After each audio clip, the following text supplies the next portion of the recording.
Maka munafik orang yang punya dua muka. Munafik ini kan musuh dalam selimut. Di belakang kita dia caci maki kita. Maka demikian rupa watak orang munafik Allah benci betul. Orang-orang munafik di dasar jurang neraka yang paling bawah, keraknya neraka, yang merusak akhlak kepada Allah. Sebab munafik sangat berbahaya, membahayakan umat, membahayakan agama. Menyembah batu, menyembah patung, menyembah berhala yang mereka buat sesuai dengan kekayaannya masing-masing. 360 berhala di sekeliling Ka'bah merupakan bukti nyata dari sesembahan mereka. Yang kaya membuat berhala dari emas lalu disembah. Yang setengah kaya bikin patung dari perak lalu disembah. Yang hampir miskin bikin Tuhan dari kayu lalu disembah. Yang miskin benar tepung terigu diadonin lalu dibentuk seperti wujud seseorang kemudian disembah. Dan apabila selesai nyembah perutnya terasa lapar, Tuhannya habis dipretelin. Sepanjang sejarah kemanusiaan cuma masyarakat jahiliyah saja yang sampai makan Tuhan. Sesadis-sadisnya bangsa Indonesia belum pernah sampai makan Tuhan. Maka menghadapi manusia seperti ini, yang pertama dilaksanakan oleh Rasul memperbaiki akhlak mereka kepada Allah. Menanamkan la ilaha illallah, bahwa tidak ada Tuhan yang perlu disembah selain daripada Allah subhanahu wa ta'ala. Ini hakikatnya merupakan inti daripada ajaran Rasul-Rasul terdahulu. Kenapa? Seluruh Rasul bersumber dari satu sumber yang sama, yaitu dari Allah subhanahu wa ta'ala. Maka prinsip ajaran ketuhanan yang mereka bawa tentu saja sama. Nabi Adam mengajarkan la ilaha illallah. Nabi Nuh mengajarkan la ilaha illallah. Cuma tentu sambungannya Nuh Rasulullah. Nabi Ibrahim mengajarkan la ilaha illallah, Ibrahim Rasulullah. Nabi Musa mengajarkan la ilaha illallah, Musa Rasulullah. Bahkan Nabi Isa mengajarkan la ilaha illallah, Isa Rasulullah. Dan Nabi Muhammad mengajarkan la ilaha illallah, Muhammadur Rasulullah. Akhlak manusia kepada Allah dengan menanamkan tauhid. Jadi kalau ingin berakhlak yang benar kepada Allah, jaga tauhid, pegang teguh akidah. Saudara-saudara kaum muslimin rahimakumullah, lawan daripada tauhid adalah kufur. Kufur bisa dua, bisa kufur iman, bisa kufur nikmat. Kufur itu sifatnya, kafir itu orangnya. Ada orang kufur iman, dan ini merusak akhlak kepada Allah subhanahu wa ta'ala. Kufur iman itu kadang-kadang bentuknya syirik, orangnya disebut musyrik. Kufur iman itu kadang-kadang bentuknya nifaq, orangnya disebut munafik. Kufur iman itu kadang-kadang bentuknya riddah, orangnya disebut murtad. Ini merupakan jenis daripada kufur-kufur iman dan tergelincirnya manusia daripada akhlak kepada Allah subhanahu wa ta'ala. Benar, di zaman sekarang kita tidak menyembah berhala. Memang di zaman sekarang kita tidak menyembah patung. Iya, kita tidak berkeyakinan Tuhan lebih dari satu. Tapi kadang-kadang akhlak kita kepada Allah sering lentur dan luntur, sering bergoyang dan tergoncang, sering kena erosi dan polusi. Bahwa kita tidak menyembah Latta, Uzza, Manat dan Hubal seperti masyarakat jahiliyah dahulu, memang. Tapi Latta zaman sekarang, Uzza zaman sekarang, Manat dan Hubal di zaman sekarang, berhala-berhala di abad kita sekarang ini kadang-kadang bernama harta, kadang-kadang bernama wanita, kadang-kadang bernama tahta, mungkin juga bernama Toyota. Sesuatu yang lebih kita agungkan daripada Allah, menjelmalah dia menjadi berhala-berhala di zaman kita sekarang ini. Manakala kita di kantor sudah lebih takut kepada kepala bagian kita daripada kepada Allah, maka Tuhan kita barangkali adalah kepala bagian kita. Manakala kita sudah lebih takut kepada manusia daripada kepada Allah, bergeserlah akhlak kita kepada Allah, mengagungkan manusia dan menomorduakan Allah. Maka di zaman sekarang akhlak kita kepada Allah sering kena erosi, sering kena polusi. Mungkin karena sulitnya lapangan kerja, tingginya tensi ekonomi, persaingan hidup yang makin tajam, sulitnya mencari lapangan kerja, orang kadang-kadang nekat, sedikit pertimbangan picik, pandangan, mudah melakukan potong kompas, sehingga terjadilah perbuatan-perbuatan yang memelencengkan akhlak kita kepada Allah Subhanahu wa ta'ala. Kadang-kadang terjebak mempercayai selain daripada Allah. Kadang-kadang terjebak di dalam mengagungkan yang selain daripada Allah lebih dari yang seharusnya. Terkenalah akhlak kita kepada Allah jaringan-jaringan erosi dan polusi. Kufur sebagai lawanan daripada tauhid merupakan sifat daripada orang yang tidak berakhlak kepada Allah. Bentuknya pertama bisa syirik. Syirik itu artinya meyakini ada Tuhan lain selain daripada Allah. Itu yang namanya syirik. Jadi percaya Tuhan ada, cuman Tuhannya kelebihan. Itu yang disebut syirik, dan itu merupakan cerminan dari akhlak yang rusak kepada Allah Subhanahu wa ta'ala. Berkeyakinan Tuhan lebih dari satu, berkeyakinan bahwa Tuhan itu beranak atau diperanakkan, atau mengagungkan sesuatu sama dengan Allah, atau menjadikan yang selain Allah sebagai tujuan akhir daripada perjalanan kehidupan ini, maka itu sudah terjebak kita dalam musyrik. Dan syirik satu dosa yang tidak berampun. Bahasa kasarnya, yang namanya syirik itu jenis bapak moyangnya dosa. Saudara-saudara, sebab itu saya pesan, kalau memang terpaksa, biasanya yang tinggal di kota-kota besar itu kalau tidak kepengen dosa kan susah. Kalau terpaksa harus bikin dosa, cari yang kecil-kecil saja. Yang kira-kira taubatnya gampang. Umpamanya pulang sholat Jumat nukar sendal, umpama. Yaitu jelas dosa. Tapi dosa yang taubatnya agak mudah. Jangan sampai terjebak ke dalam syirik, menyekutukan Allah. Kalau sudah menyekutukan Allah, Allah dimadu, murka benar Allah kepada kita. Innallaha la yaghfiru ayyushraka bih wa yaghfiru ma duna dzalika liman yasha. Allah tidak akan memberi ampun kepada orang yang menyekutukannya dengan sesuatu, tapi Allah mau mengampunkan dosa yang selain itu bagi orang yang dikehendakinya.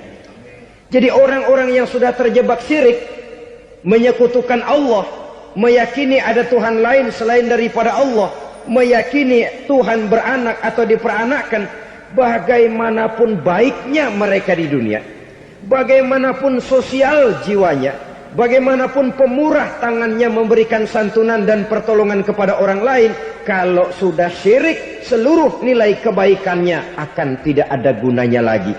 Karena tidak ada tempat nilai kebaikan itu bergantung. Sedangkan kita berbuat baik agar diterima oleh Allah. Kalau Allahnya marah kepada kita, siapa yang akan menerima nilai kebaikan itu sendiri? Ini bentuk yang pertama. Yang nyata-nyata menyembah berhala, syirik.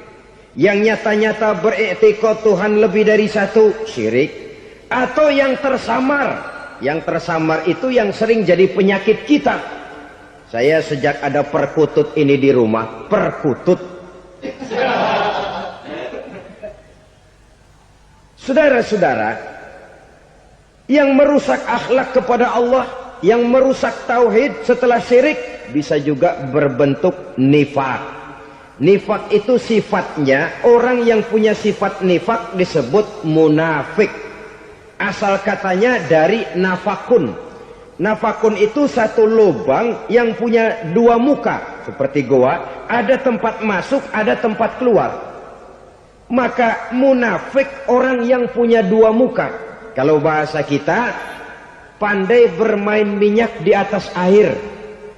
Manis jika berhadapan, balik belakang lain bicara.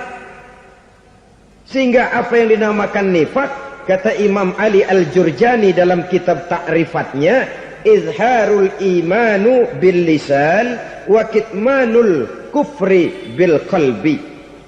Menyatakan, menampakkan iman dengan lidahnya, tapi menyembunyikan kekafiran dalam hatinya. Dengan kata lain, lidahnya mah iman, hatinya mah kafir. Padahal hati itu yang dilihat, padahal hati itu yang dinilai. Kenapa lidahnya mengaku iman? Ya mungkin karena kepepet, mungkin karena kepentingan, mungkin karena ingin mencari kelemahan orang, lalu dia pura-pura beriman. Tapi sesungguhnya hatinya kufur. Ini merupakan penyakit munafik. Dan terus terang, menghadapi orang munafik jauh lebih berat daripada menghadapi orang kafir. Kenapa? Munafik ini kan musuh dalam selimut. Mau dibilang musuh nyata-nyata, apalagi di zaman Rasul ya, ketika periode Madinah, berat sekali menghadapi orang munafik. Mau dibilang kafir, kalau ketemu assalamualaikumnya medok juga. Mau dibilang mukmin, di belakang ngegerundel, nyari-nyari penyakit, nyari-nyari lantaran, mencari-cari gara-gara. Kalau kafir jelas kafirnya, kalau musyrik jelas musyriknya. Tapi munafik, di depan kita dia mengaku beriman, di belakang kita dia caci maki kita. Maka demikian rupa watak orang munafik, Allah benci betul. Sampai dalam Quran orang munafik itu divonis innal munafikin fid darkil asfal minan nar. Orang-orang munafik di dasar jurang neraka yang paling bawah, keraknya neraka. Saudara-saudara kaum muslimin rahimakumullah. Sebab munafik sangat berbahaya. Membahayakan umat, membahayakan agama. Di depan kita mereka ngaku pura-pura beriman. Kalau pidato luar biasa, memuji agama setinggi langit, menampakkan seolah-olah dia orang yang dekat dengan agama. Saudara-saudara, agama penting, agama mutlak. Tapi yang ngomong begitu agamanya apa? Remeng-remeng. Cuma sekedar lipstick, cuma sekedar dekorasi, cuma sekedar kamuflase buat ngibuli orang lain. Dia mengaku beragama, mengatakan agama mutlak, menganggap agama penting, seolah-olah memperhatikan benar tentang tatanan kehidupan beragama, tapi sebenarnya di hatinya tidak lebih berkecamuk penyakit-penyakit kufur. Maka sifat munafik ini termasuk menodai tauhid. Artinya merusak akhlak kita kepada Allah Subhanahu wa ta'ala. Sifat yang ketiga yang juga merusak akhlak kita kepada Allah dinamakan riddah. Riddah itu sifatnya, orang yang punya sifat riddah disebut murtad. Murtad keluar dari Islam. Keluar dari Islam tentu tadinya di dalam Islam. Oleh satu perbuatan dia bisa menjadi murtad. Misalnya tadinya dia iman benar kepada Allah, tapi melarat. Kadang-kadang sehari masak, 3 hari libur. Akhirnya oleh kesulitan ekonomi dia tidak kuat. Ada yang menawarkan kebaikan, dibawain supermi, dibawain obat-obatan, diberikan beras. Goyah imannya.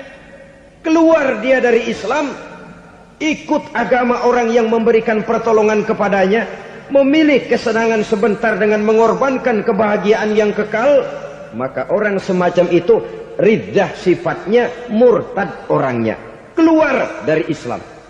Dan yang menyebabkan kita murtad bukan cuma orang nyata-nyata memproklamirkan diri keluar dari Islam tapi lalu mengikuti agama orang lain, bukan cuma itu.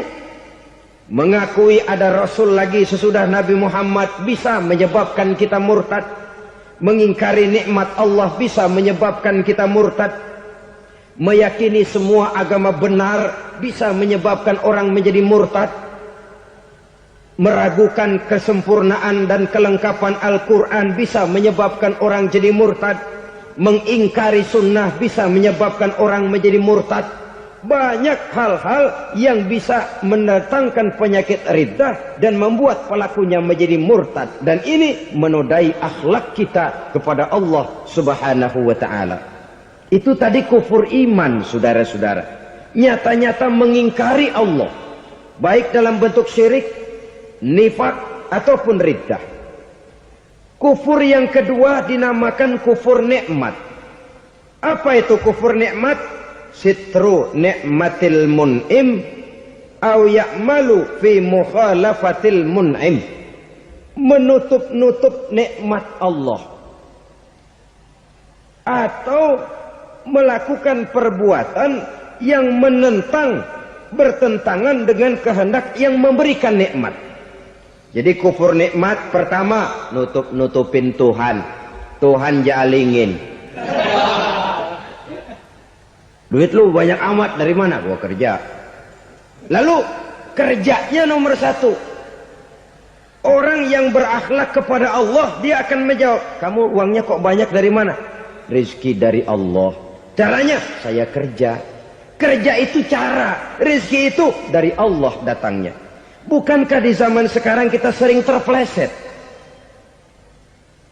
Ini merupakan cerminan dari rapuhnya akhlak kita kepada Allah Subhanahu wa ta'ala. Karena usaha saya memang, karena saya peras keringat banting tulang, tentu.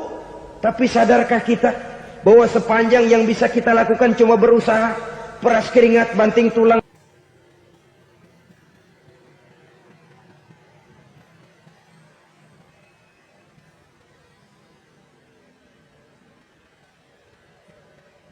Soal rizki, soal jodoh, soal maut, kitakah yang mengatur? Kitakah yang menentukan? Subhanallah. Manusia sungguh tidak berdaya menghadapi tiga hal paling pokok ini. Rezeki, kita cuma bekerja. Kitakah yang menentukan? Tidak. Kita berusaha saja, rezeki belum pasti dapat. Apalagi kalau kita tidak berusaha. Jangan terjebak dalam fatalisme. Belum perang udah nyerah. Emang dasar rezeki datangnya dari Tuhan, gak usah kerja, dan ntar juga kalau dia datang. Dari mana datangnya? Kerja saja belum tentu dapat rezeki, apalagi kalau tidak kerja. Yang jelas usaha perlu kepastian, itu urusan Allah. Ini akhlak kepada Allah Subhanahu wa ta'ala. Jodoh juga begitu. Kita berusaha, kita berupaya, Allah menghendaki lain, lain jadinya. Maut juga begitu. Siapa sih yang pengen ngadepi maut? Siapa sih yang pengen mati? Siapa sih yang pengen ketemu malaikat Israel? Tidak seorang pun kalau ditanya, kecuali mereka yang putus asa ya. Kalau otaknya masih normal, mau mati mesti belakangan dulu udah dikit.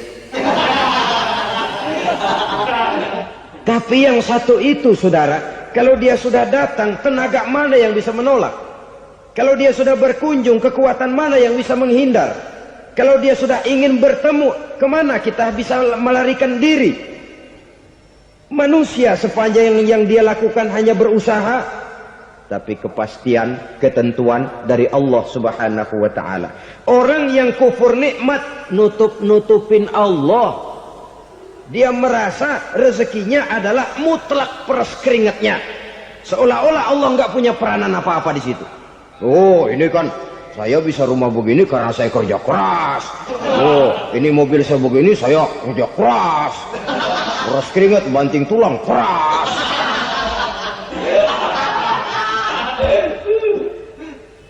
Saudara-saudara kaum muslimin rahimakumullah. Jadi menutup-nutupi Allah. Akibatnya nanti kalau dia berhasil, Allah ketutupan. Kalau dia gagal, orang lain dicaci maki, dicari kambing hitam. Yang kambing hitam kan mahal. Karena orang sering cari-cari kambing hitam. Jarang orang mau jujur kalau bertemu kesulitan lalu mencari sebab pada dirinya sendiri. Yang paling enak ya nyalain orang. Lo begitu. Orang lain yang paling enak kita salahin. Au ya'malu fi mukhalafatil mun'im, atau dia melakukan sesuatu yang tidak sesuai dengan kehendak yang memberikannya nikmat. Diberikan kita tangan, mulut sih nggak berhenti. Terima kasih Tuhan, alhamdulillah saya dikasih tangan. Cuma nih tangan enteng mat nabokin orang mulu. Itu sudah mukhalafatul mun'im, bertentangan dengan kehendak yang memberikan nikmat. Diberikan harta, mulutnya mah basah. Terima kasih Tuhan, alhamdulillah dikasih harta. Tapi pelitnya minta ampun. Kikir, koret, medit. Ini juga termasuk kufur nikmat, mempergunakan suatu nikmat bertentangan dengan kehendak daripada yang memberikan nikmat itu sendiri. Saudara-saudara kaum muslimin rahimakumullah. Oleh karenanya kufur iman memang lebih bahaya daripada kufur nikmat. Tapi jangan lupa, kufur nikmat bisa menyeret orang kepada kufur iman. Nah kalau Allah udah dialingin, Tuhan sudah dinomor duain, lama-lama kenapa dia tidak mendewakan dirinya sendiri? Mendewakan pangkatnya, mendewa-dewakan otaknya, mendewa-dewakan kemampuannya. Pada awalnya dia memang cuma kufur nikmat, tapi lambat laun kalau ini tidak diobati secara pasti orang akan mengarah kepada kufur iman. Bisa berbentuk syirik, bisa berbentuk nifak, bisa berbentuk riddah. Saudara-saudara, oleh karena itu menjaga akhlak kepada Allah mutlak penting. Sebab apa? Kita tidak berakhlak kepada manusia saja, kita dikucilkan dari pergaulan. Kalau kita tidak berakhlak kepada Allah, dikucilkan oleh Allah. Hadis qudsi menyatakan, man lam yashkur ala na'ma'i wa lam yasbir ala bala'i falyakhruj min tahtis sama'i falyatlub rabban siwaya. Kata Allah, siapa orang yang tidak mau bersyukur terhadap nikmat yang aku berikan kepadanya dan tidak mau sabar terhadap ujian yang aku berikan kepadanya, falyakhruj min tahtis sama'i, persilahkan saja keluar dari kolong langitku, waliyatlub rabban siwaya, tolong cari Tuhan lain selain daripada aku. Murka Allah, diusir, cuman gak kedengeran aja. Siapa yang tidak mau syukur terhadap nikmatku, siapa yang tidak mau sabar terhadap ujian yang aku berikan kepadanya, persilakan keluar dari kolong langitku ini, cari Tuhan lain selain aku. Nah, langit Tuhan yang punya, Tuhan kita lawan, diusir dari kolong langit, mau pindah ke kolong mana?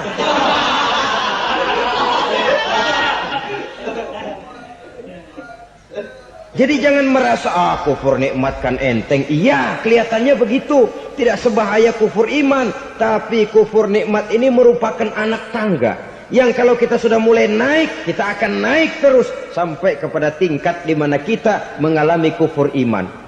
Kalau sudah ke sana, maka akhlak kita kepada Allah terkenalah erosi, terkena polusi, hancur akhlak kepada Allah, dan itulah sumber kesengsaraan abadi. Kalau cuma kita tidak berakhlak kepada manusia, barangkali resikonya cuma kehidupan di dunia ini. Mungkin juga ada kehidupan akhirat. Tapi kalau sudah tidak berakhlak kepada Allah, dunia akhirat kita rugi dan celaka. Maka pada kesempatan ini saya mengajak, marilah jaga baik-baik akhlak kita kepada Allah. Satu kali kita bertauhid, sampai mati kita bertauhid. Satu kali la ilaha illallah, jangan tergelincir lagi kita keluar daripada kalimat itu.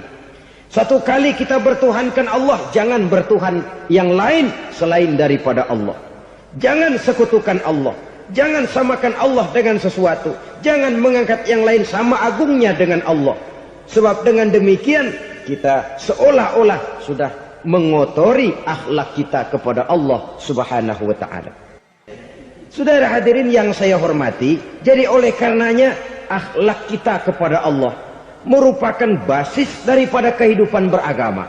Kalau itu sudah mulai rapuh, mulai terkena erosi dan polusi, mulai rusak, dikhawatirkan nanti nilai ibadah kita kepada Allah juga akan turut ambruk karenanya. Saudara-saudara kaum muslimin rahimakumullah, tugas yang kedua memperbaiki akhlak manusia kepada sesama manusia.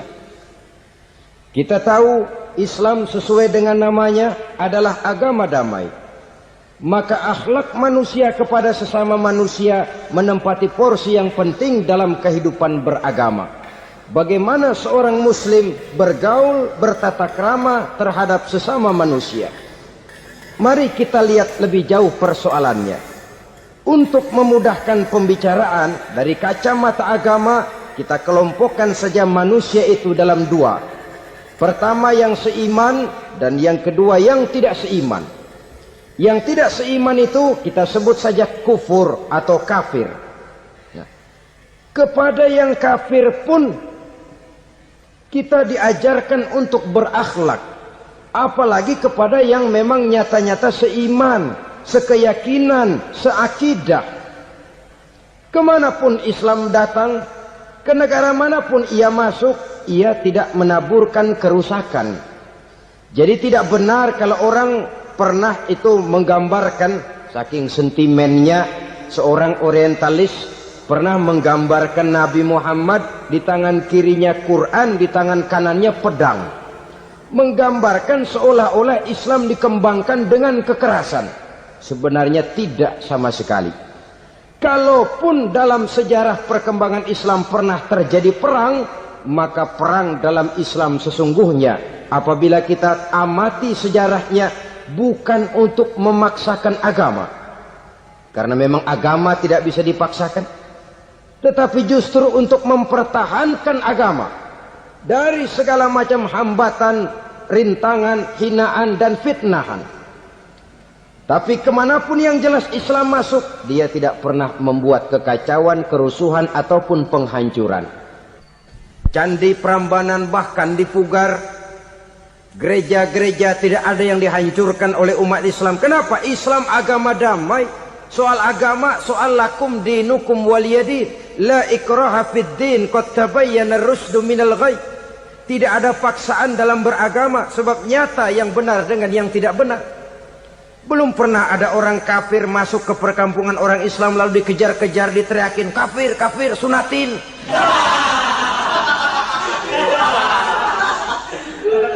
Belum pernah. Kenapa? Islam menghormati orang lain agama. Nah, yang kafir ini macam-macam saudara. Ada kafir harbi. Nah, ini kafir kerok. Ini kafir yang nyata-nyata memproklamirkan permusuhan kepada umat Islam. Nyata-nyata mengganggu ketenangan umat Islam. Kafir yang seperti ini yang boleh diperangi. Misalnya kita mau sembahyang Jumat dijagain, nggak boleh sembahyang Jumat, getok palanya. Kafir harbi artinya tantangan perang datang dari mereka, bukan kita yang mulai, mereka yang buka front. Prinsipnya umat Islam tidak boleh mencari-cari musuh, tapi pun tidak boleh lari kalau ketemu musuh. Musuh jangan dicari, ketemu jangan lari. Karena itu kesan seolah-olah umat Islam ini teroris, umat Islam ini destroyer, umat Islam ini sering menimbulkan keonaran, kerusakan. Sungguh satu fitnahan yang sangat keji. Umat Islam adalah umat yang cinta damai. Islam di masa perkembangannya masuki Eropa melalui Selat Gibraltar, Jabal Tariq, memasuki Spanyol. Islam tidak pernah meruntuhkan gereja. Islam tidak pernah membunuh orang-orang Nasrani. Bahkan Islam mewariskan peradaban dan kebudayaan yang begitu tinggi nilainya di bidang ilmu pengetahuan.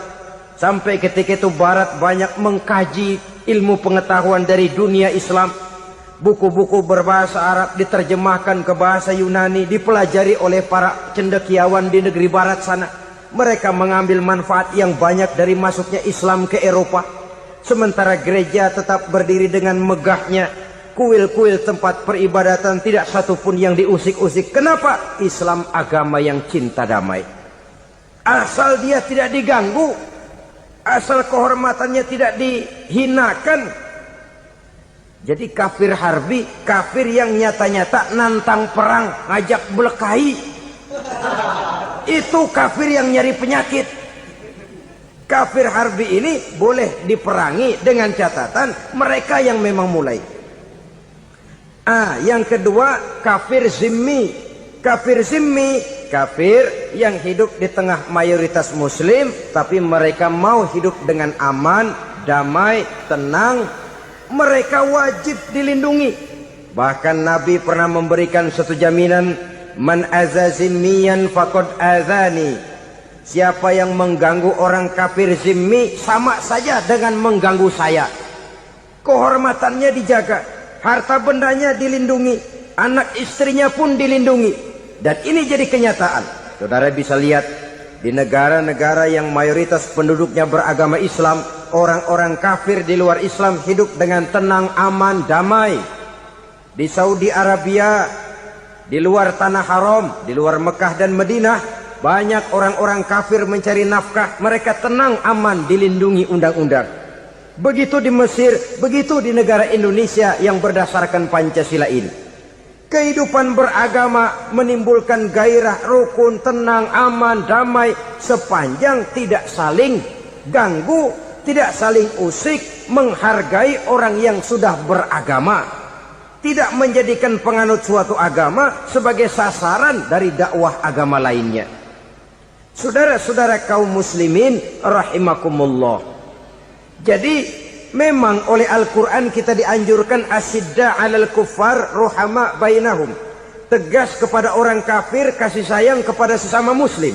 Tapi tegas bukanlah berarti marah-marahan, bukan berarti musuh-musuhan, bukan ngajaki perang. Tegas dalam arti punya garis tentang kehidupan beragama, lakum dinukum waliyadin. Soal kehidupan sosial, mari kerjasama.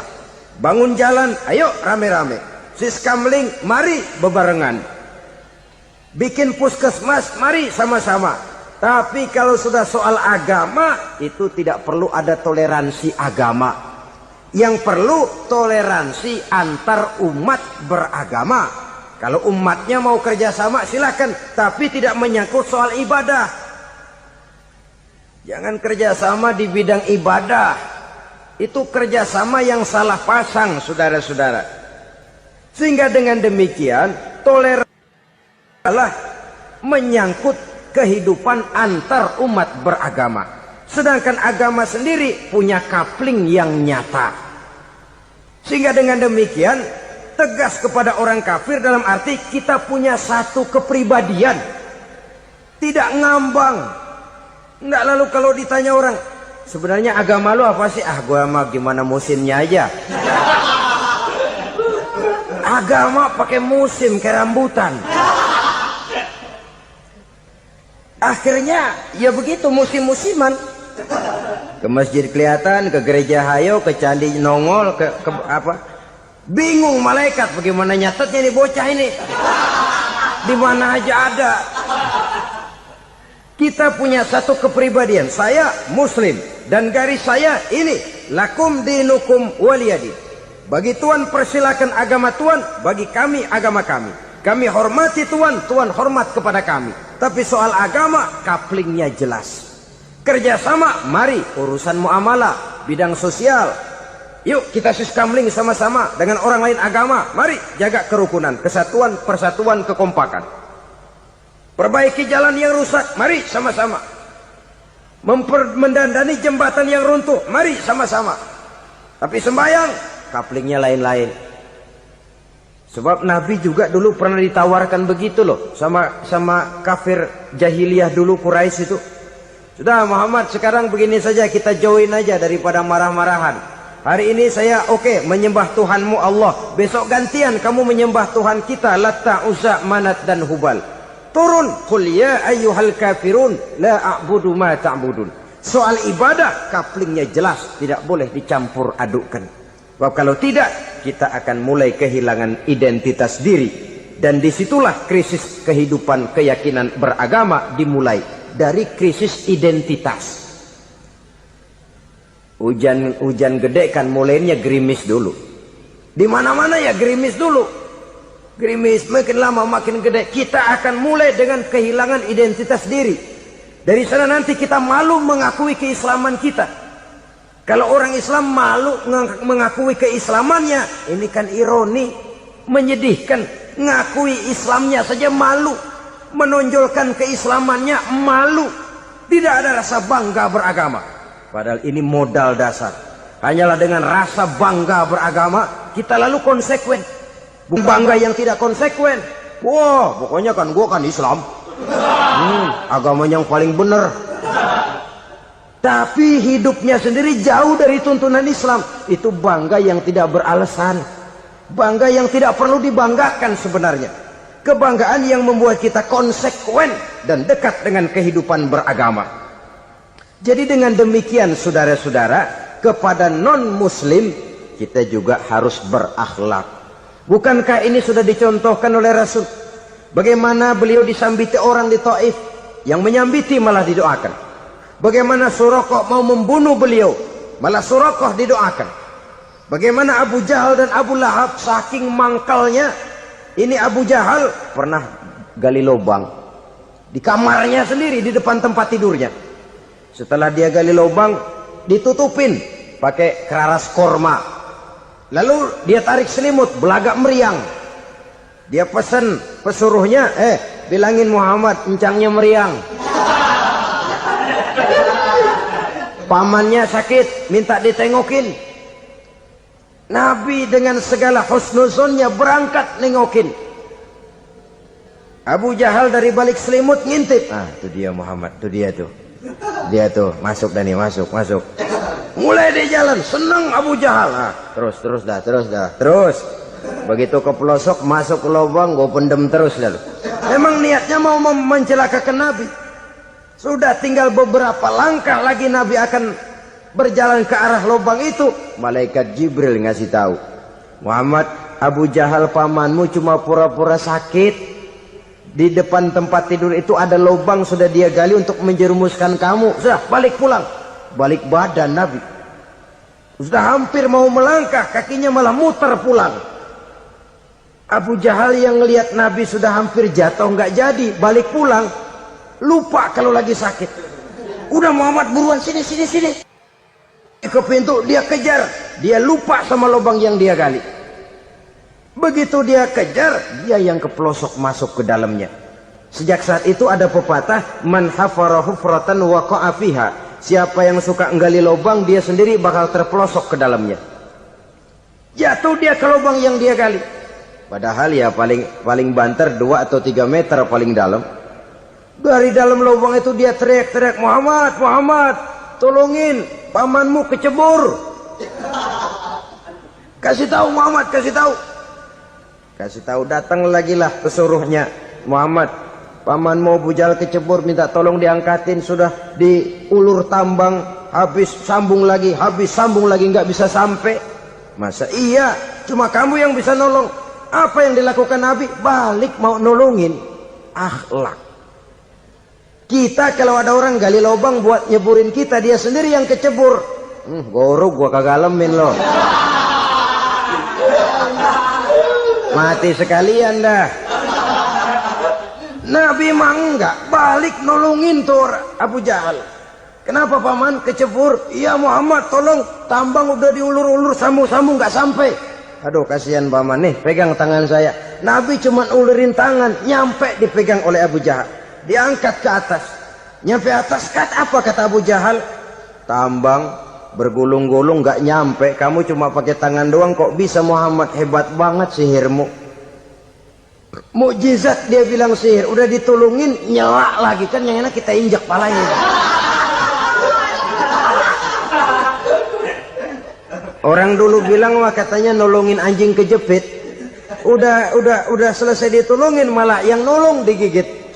Saudara hadirin yang saya hormati, kepada orang-orang kafir kita harus berakhlak, menghormati mereka, tidak memaksakan satu keyakinan dalam batas-batas yang ditolerir oleh agama, yaitu pada masalah-masalah sosial dan muamalah. Itu kepada non-muslim, apalagi kepada sesama muslim. Baik akhlak kepada orang tua, akhlak kepada guru, akhlak kepada jiran atau tetangga, itu semua termasuk dalam akhlak kepada sesama manusia.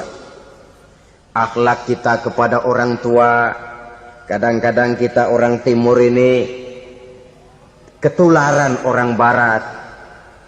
Engkongnya dianggap CS. Salaman main kedet aja, halo kong. Engkongnya berhalo di bengong. Saudara-saudara kaum muslimin rahimakumullah, akhlak yang tua kepada yang muda, akhlak yang muda kepada yang tua, kepada jiran dan tetangga, kepada sanak famili dan handai tolan, pendeknya kepada sesama muslim. Tetangga ada haknya, ada hak tetangga yang kalau kita berakhlak itu harus dipenuhi. Contoh kecil, kalau saya beli radio, itu saya dong boleh berpikir, ini radio saya beli pakai uang saya setel di rumah saya, sekeras-kerasnya ada apa sama orang lain? Radio gua, yang beli gua pakai duit gua, gue setel di rumah gue, ada urusan apa sama orang lain? Itu kalau menurut saya. Tapi tetangga sebelah saya kan bisa juga ngomong begitu. Mata gue, yang ngantuk gue tidur di rumah gue, kenapa suara radio lu masuk kemari? Ketika itulah lalu kebebasan saya nyetel radio dibatasi oleh kebebasan tetangga saya yang mau tidur. Ini sudah akhlak namanya. Umpamanya lagi ada Nabi ajarkan, iza tobakhta maraqatan fa'akthir ma'aha wa ta'ahad jiranaka. Kalau kamu masak sayur, banyakin kuahnya, bagiin tetangga kamu. Bukan bagiannya itu yang jadi soal, tapi akhlak kepada tetangga. Udah tahu tetangganya kelaparan, diseksa, goreng ikan asin, se-RW baunya ngayap, kembang kempis orang nungguin. Saudara hadirin ma'asyiral muslimin rahimakumullah. Jadi dengan demikian, kalau sudah kembali kepada orang-orang yang nilai imannya sama dengan kita, apapun organisasinya, apapun baju yang mereka pakai, kaos yang mereka pakai, jaket yang mereka pakai, kalau sudah seakidah, seiman, jaga akhlak kita. Pendapat boleh berbeda, kaos boleh tidak sama, jaket boleh beraneka warna, bendera boleh beragam-ragam, tapi ukhuwah Islamiyah ini utamakan. Adalah lebih baik mencari persamaan dalam kehidupan dan bukan memperbesar perbedaan.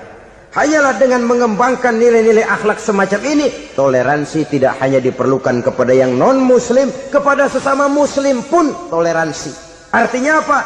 Jangan memponis amalan orang lain.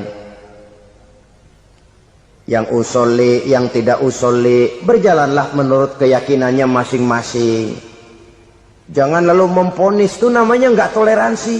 Kamu nggak pakai usoli ya? Enggak. Brengsek. Kamu pakai usoli ya? Iya. Bid'ah. Lah dua-duanya kagak yang bener. Kalau yang sembahyang kagak bener, bagaimana yang kagak sembahyang? Apa itu yang bener? Toleransi, setuju dengan perbedaan pendapat, jangan memponis amalan orang lain. Karena kita hanya beramal, hak menerima adalah Allah Subhanahu wa ta'ala. Jangan sebentar-bentar mencap bid'ah dolalah, finnar, neraka. Kayaknya neraka kapling orang tuanya kali. Gampang bener masukin orang ke neraka. Kita kadang-kadang bisa toleransi dengan orang luar, tapi kepada sesama muslim toleransi tidak sanggup kita adakan. Mengklaim merasa kita yang benar, orang lain salah semua, itu tidak toleransi namanya. Mentang-mentang jadi ustadz, nih satu-satunya ustadz di sini ya, Semuanya mesti ngaji kemari. Kalau nggak ngaji kemari Islamnya kurang tapi bener. Toleransi. Saudara-saudara kaum muslimin rahimakumullah, lapang dada menghargai orang yang berbeda pendapat, apalagi kalau perbedaan pendapat itu menyangkut hal-hal yang tidak prinsipil, menyangkut hal-hal yang sekunder dalam kehidupan beragama, menyangkut masalah-masalah yang dalam bahasa fikih disebut soal-soal furu'iyah. Tidak usah menyebabkan kita bersih tegang. Kepala sama hitam pendapat boleh berbeda dan halal. Bahkan Nabi mengatakan ikhtilafu ummati rahmatun. Perbedaan pendapat di kalangan umatku bahkan menjadi rahmah, sepanjang perbedaan pendapat itu diiringi dengan rasa toleransi.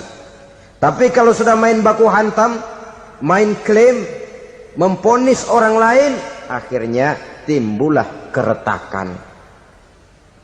Jangan heran kadang-kadang satu masjid dua kelir. Ya soal kelir boleh kelar-kelir, boleh kelar-kelir. Tapi kalau harus terlalu mencolok menyebabkan timbulnya keretakan, saya kira yang akan turun bukan lagi rahmah tapi bala.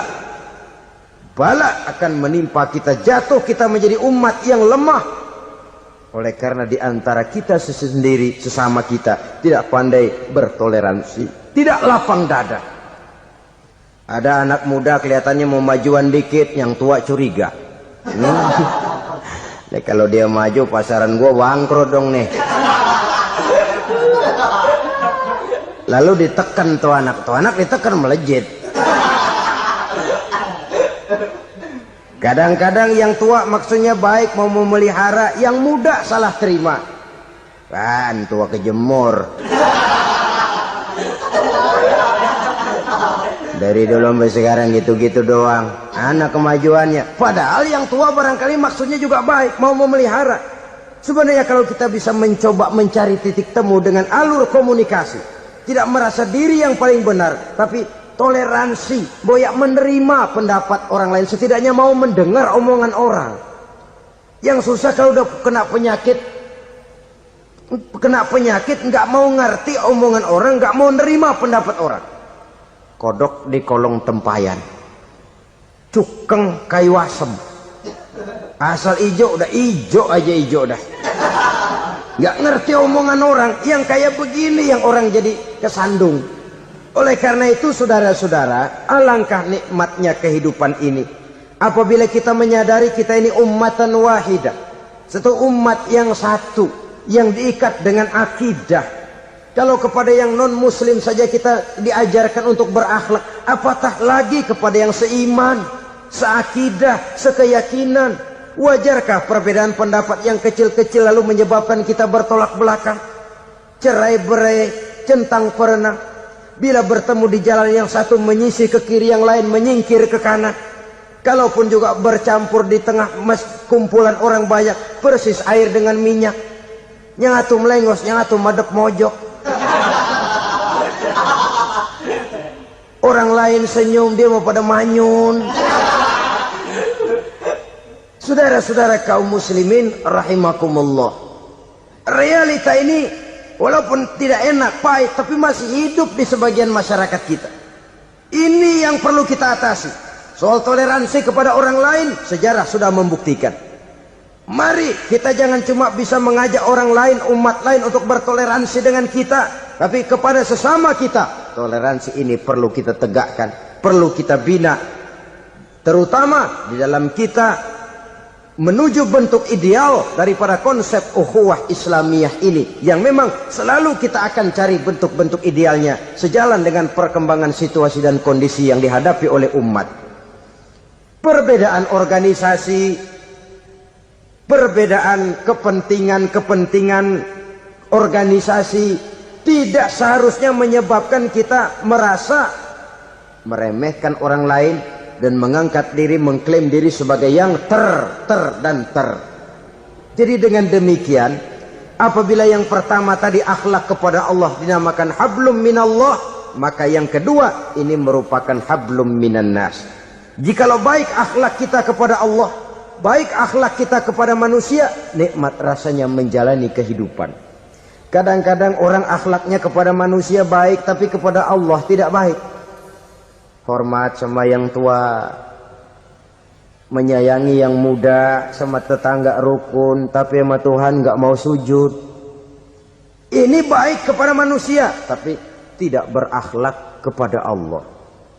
Atau sebaliknya, sujudnya sama Allah mah tekun, bener, khusyuk, bahasanya juga fasih, luar biasa. Tapi sama manusia sombong, takabur, ujub, merasanya dia doang yang paling benar. Sebab iblis itu ya, itu kadang-kadang datang lewat hati, dan memang selalu markasnya di situ. Kalau dia tidak bisa menggoda kita dengan yang lain, dia tumbuhkan sifat ujub. Dia bisikin, wah memang di kampung ini yang paling banyak ibadahnya ente. Yang lain mana, lihat tuh kerocok semua.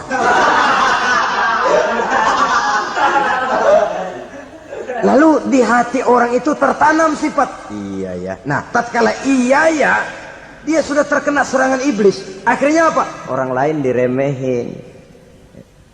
Asalnya kagak mau sembahyang aja diajak salaman udah najis aja dah. Ketemu juga mukanya ditekuk 4. Akhirnya bukan ngajak malah ngenyek, ngina.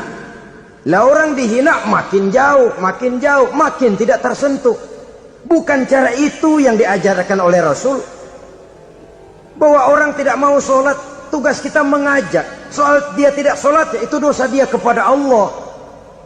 Saudara-saudara kaum muslimin, ujub disuntikkan oleh iblis ke dalam hati kita. Sujudnya kepada Allah benar, tapi akhlaknya kepada sesama manusia merasa paling benar sendirian, merasa orang lain salah semua. Pokoknya kalau di luar lingkungannya udah kagak bener aja udah bahaya.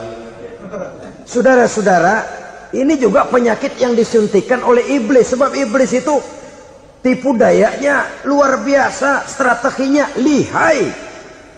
Makin tinggi kualitas iman, ya makin berat upaya iblis untuk menjerumuskan kita.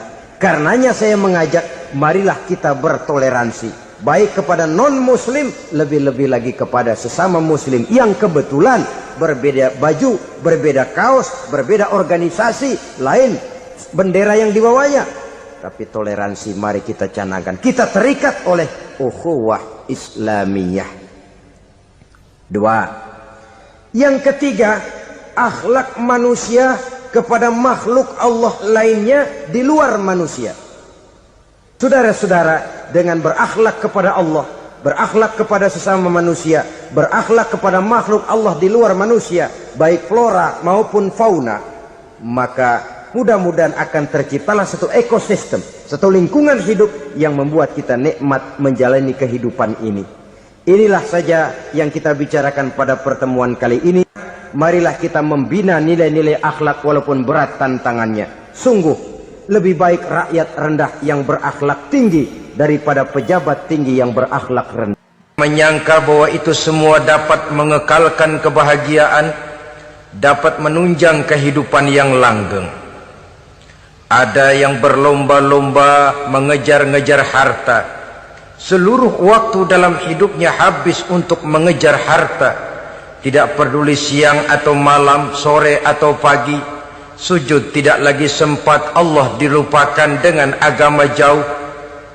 Ada yang berlomba mengejar-ngejar pangkat, jabatan dan kedudukan. Tidak peduli menjilat ke atas, menginjak ke bawah atau menyikut kiri dan kanan. Bahkan teman pun jadi lawan, lawan pun jadi teman. Bukan soal, yang penting pangkat terkejar.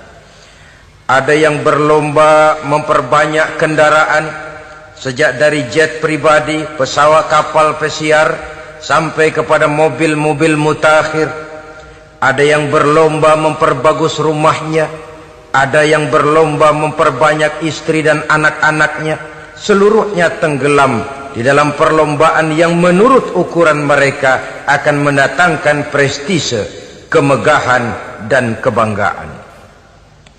Allah Subhanahu wa ta'ala menegur memberikan peringatan dalam surah yang pendek, yaitu surah At-Takatsur. Alhaakumut takatsur hatta zurtumul maqabir kalla sawfa ta'lamun. Alhaakum ay syagalakum an ta'ati rabbikum. Kamu telah lalai daripada taat kepada Tuhanmu, dan yang menyebabkan kamu lalai itu tidak lain at-takatsur. At-takatsur artinya at-tabahi bi kathrati mata'id dunya, bermegah-megah dengan memperbanyak kesenangan hidup duniawi. Dengan kata lain, berlomba-lomba mengejar kemegahan duniawi telah menyebabkan kamu lalai daripada mengingat, daripada taat kepada Allah Subhanahu wa ta'ala. Apabila orang cenderung materialistis, seluruh kegiatan hidup dikerahkan untuk berlomba memperbanyak materi, apa namanya harta benda, apa namanya rumah, apa namanya pangkat dan jabatan, maka dikala itu seseorang akan sangat mudah lalai daripada taat kepada Allah Subhanahu wa ta'ala. Hilanglah kesadaran bahwa sesungguhnya apapun yang kita miliki dalam kehidupan dunia ini tidak lain hanya barang titipan sementara. Kita cari, kita kejar, tapi setelah kita dapatkan, jangan dia dijadikan tujuan. Jadikanlah dia sebagai alat. Apabila harta benda duniawi sudah dijadikan sebagai tujuan daripada kehidupan, maka sesungguhnya kita sudah terseret dalam satu siklus, satu lingkaran setan yang tidak akan pernah berujung.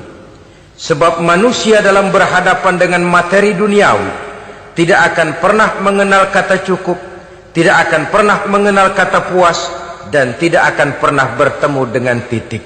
Selalu koma, selalu kurang, selalu tidak ada. Saudara kaum muslimin rahimakumullah, oleh sebab itu agama memberikan kesadaran seluruh yang kita miliki, yang dititipi oleh Allah dalam kehidupan ini berupa materi keduniaan, hakikatnya adalah alat dan bukan sebagai tujuan.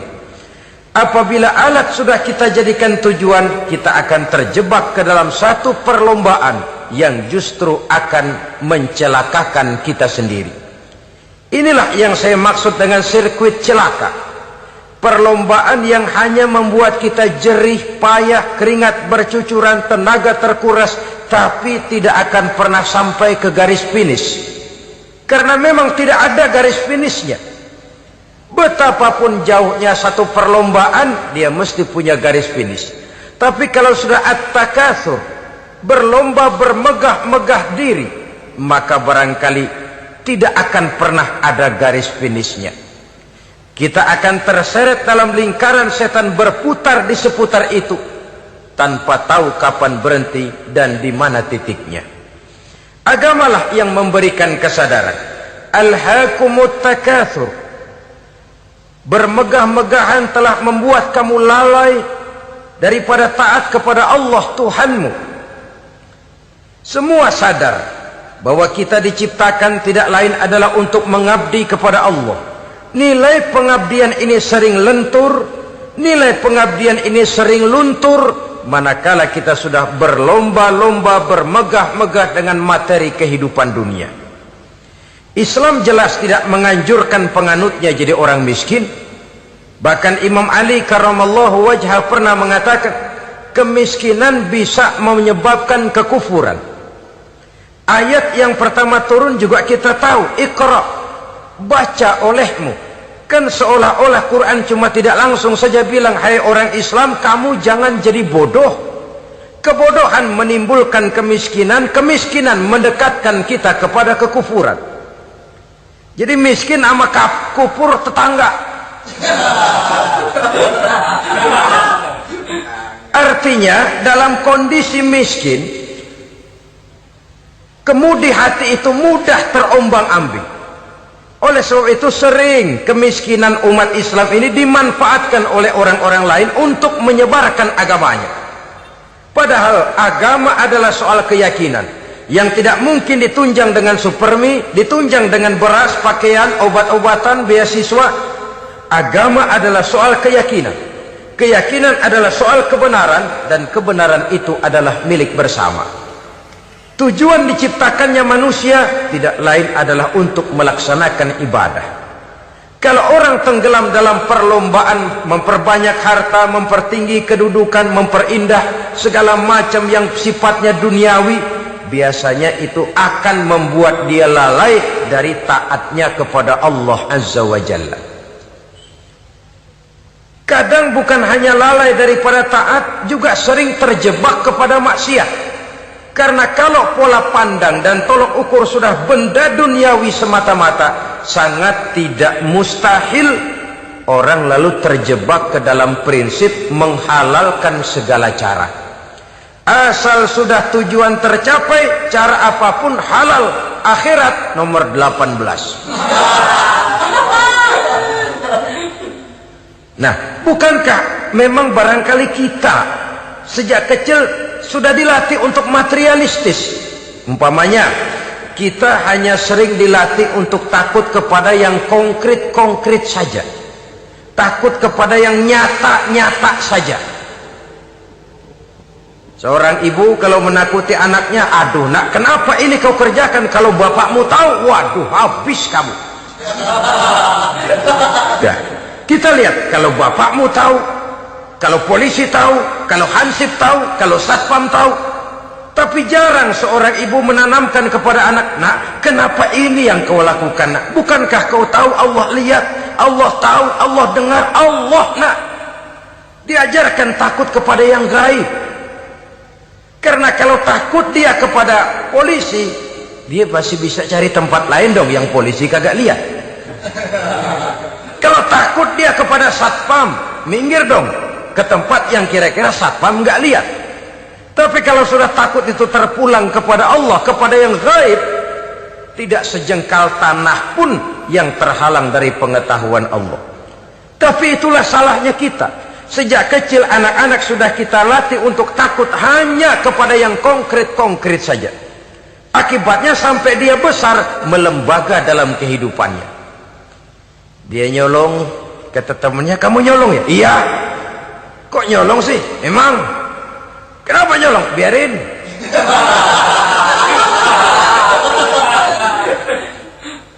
Kamu kan tahu Allah lihat? Tahu. Kenapa nyolong juga? Biarin.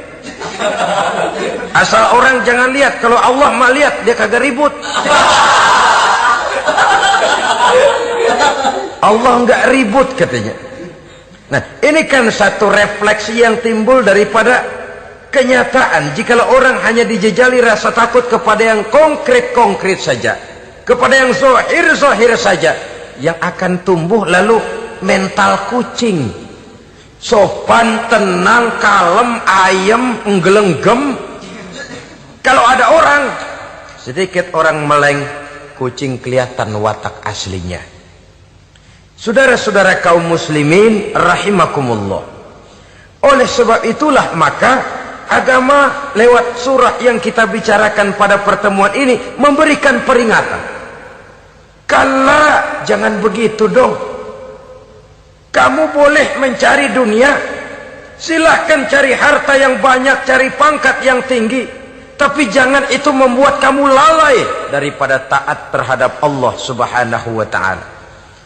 Jangan karena keinginan mendapat harta yang sebanyak-banyaknya lalu melakukan segala macam cara asal tujuan tercapai. Itu sudah membuat kita lalai.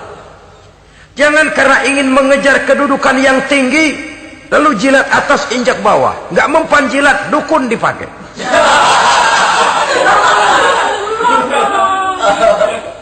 Itu kan sudah membuat kita lalai. Nanti kalau berhasil, wah, dukun kita paten. Tapi kalau gagal, dukun sialan, kagak mantu. Hilanglah Allah dalam kehidupan kita. Makin materialis, dan perlombaan ini membawa kita kepada kecelakaan. Kala, sekali-kali jangan begitu. Kenapa? Dahulu pun ketika lahir ke dunia tidak ada pangkat yang kita sandang. Dahulu pun ketika lahir ke dunia tidak ada harta yang kita bawa. Jadi harta itu, pangkat itu, kedudukan itu ada dalam hati, tapi tidak berurat dan berakar. Kalau dia berurat dan berakar dalam hati, berat misah sama harta itu. Berat. Sekedar ngasih fakir miskin cepek juga berhitungnya 17 lembar.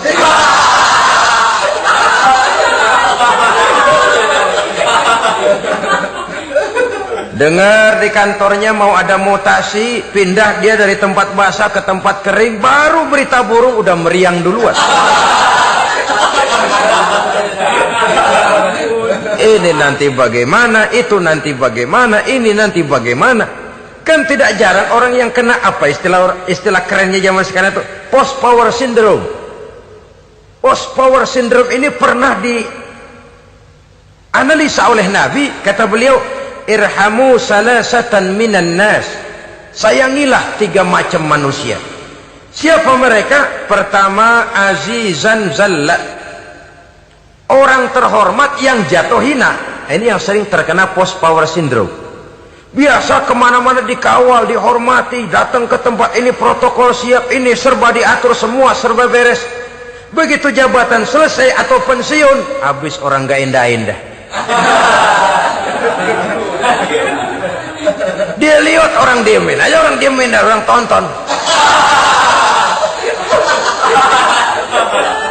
Ini kalau nggak kuat mentalnya, itu kena post power syndrome.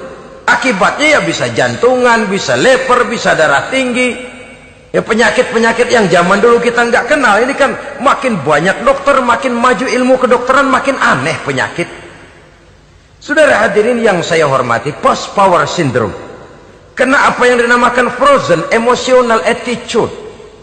Tidak kuat menghadapi kenyataan. Azizan zalla, orang terhormat yang jatuh hina, itu sangat perlu dikasihani. Yang kedua, ghaniyan qad iftaqara, orang kaya jatuh miskin. Ini juga sama. Biasa hidup apa ada, serba ada, lalu harus hidup apa adanya. Ini kalau kurang-kurang kuat benar-benar memble ini.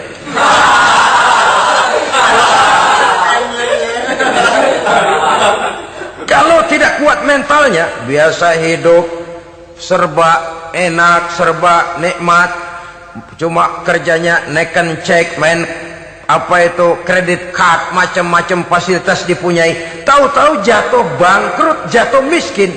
Kalau tidak fondasi agamanya kuat, bisa gantung diri, bisa bunuh diri, bisa frustasi, bisa terkena psikosomatik, tekanan jiwa mempengaruhi faktor biologis. Timbullah tekanan, terjadilah penyakit aneh-aneh. Al-ghaniyan qad iftaqara, orang kaya jatuh miskin, itu perlu dikasihani. Yang ketiga, wa faqihan yal'abu bihil juhal, ahli fikih tapi dipermainkan oleh orang-orang bodoh. Hanya kebetulan orang bodoh itu punya kekuasaan. Hukum bisa dipesan.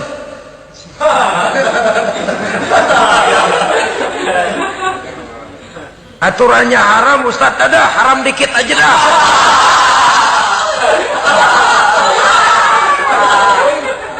Sibuklah tuan fakih ini, ahli fikih ini mencari dalil kebet sana kebet sini supaya yang tadinya haram benar bisa jadi haram sedikit. Padahal yang minta ini orang bodoh, tidak ngerti agama, cuma karena punya kekuasaan dipermainkan oleh orang yang fakih. Orang yang fakih ini dipermainkan. Kasihan orang yang seperti itu. Wa faqihan yal'abu bihil juhal, ahli fikih tapi dipermainkan oleh orang-orang bodoh. Akibatnya karismanya hilang, wibawanya lenyap. Dia menyangka bahwa dengan mengharam-haram sedikit-sedikit itu dia bisa mendapat keuntungan yang berganda-ganda, padahal akibatnya itu hanya akan membawa kecelakaan saja. Allah peringatkan benar, kala, sekali-kali jangan begitu.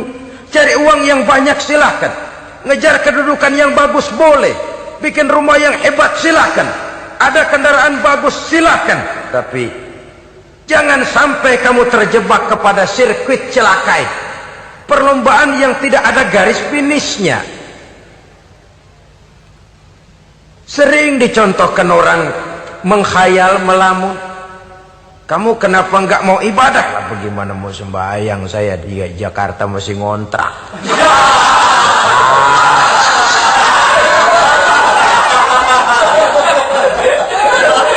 Bingung, tiap akhir tahun kontrakan habis. Kalau punya rumah sendiri walaupun kecil-kecilan, tenanglah saya ibadah. Baiklah, oleh Allah diberikan rezeki, bisa bikin rumah walaupun kecil-kecilan. Sudah punya rumah sendiri, belum juga ibadah, apalagi mulur lagi. Habis bagaimana mau sembahyang, rumah kecil banget. Pinggir kali, asal hujan bocor ya.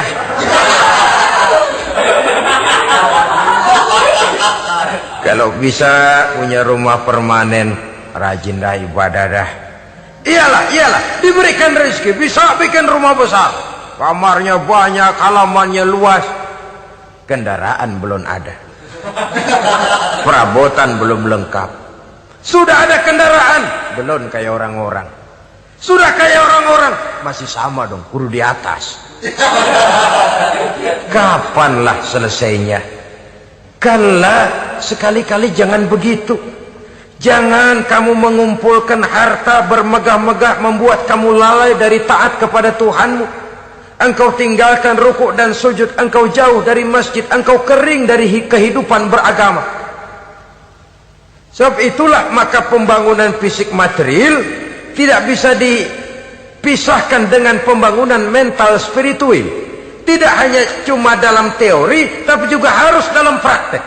Selalu pembangunan yang hanya mengarah kepada fisik material, jauh dan kering dari agama, hanya akan melahirkan manusia-manusia materialistis yang terjebak di dalam sirkuit celaka perlombaan yang tidak pernah mengenal garis finish. Sebab itu agama mengajarkan, orang kaya itu siapa sih? Yang banyak duit? Belum tentu. Yang kebunnya di mana-mana ngebelatak? Belum tentu. Yang pabriknya selebar-lebar? Belum tentu.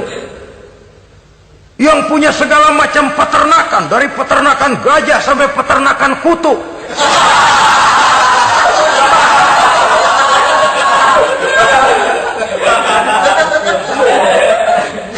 Belum tentu. Agama memberikan tuntunan yang sangat luhur. Orang kaya itu adalah orang yang hidupnya cukup. Orang miskin itu orang yang selalu merasa kurang. Bagaimanapun banyak duit saudara miliki, kalau masih merasa kurang, masih miskin saudara. Saya punya uang 1.000 rupiah, Anda punya uang 1 juta rupiah. Mungkin saya lebih kaya dengan uang yang 1.000 ketimbang Anda 1 juta. Kenapa? Dalam tangan saya uang 1.000 besar, artinya sesuai dengan kebutuhan saya. Tapi di tangan Anda uang 1 juta, kebutuhan Anda lebih besar daripada itu lagi. Maka agama mengajarkan sifat qanaah, merasa cukup, dan itulah sumber kekayaan yang hakiki. Orang kaya adalah orang yang hidupnya cukup. Kalla saufa ta'lamun. Jangan begitu, nanti kamu akan tahu. Summa kalla saufa ta'lamun. Jangan sekali-kali begitu, suatu saat kamu pasti akan tahu. Kalla law ta'lamuna ilmal yaqin, thumma latarawunnaha 'ainal yaqin, thumma latus'alunna yawma idzin 'anin na'im.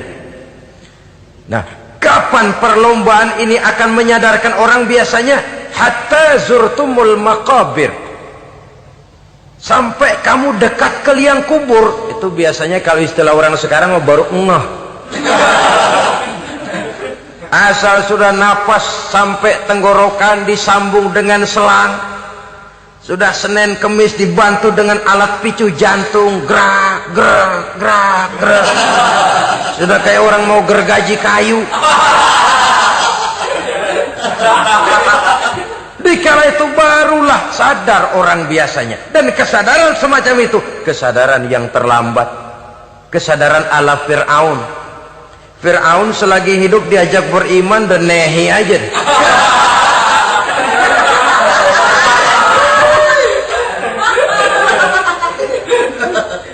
Tapi ketika dia tenggelam di lautan merah bersama seluruh tentaranya, dikala napas hampir terputus, keluar ucapannya, amantu bi Rabbi Musa wa Harun.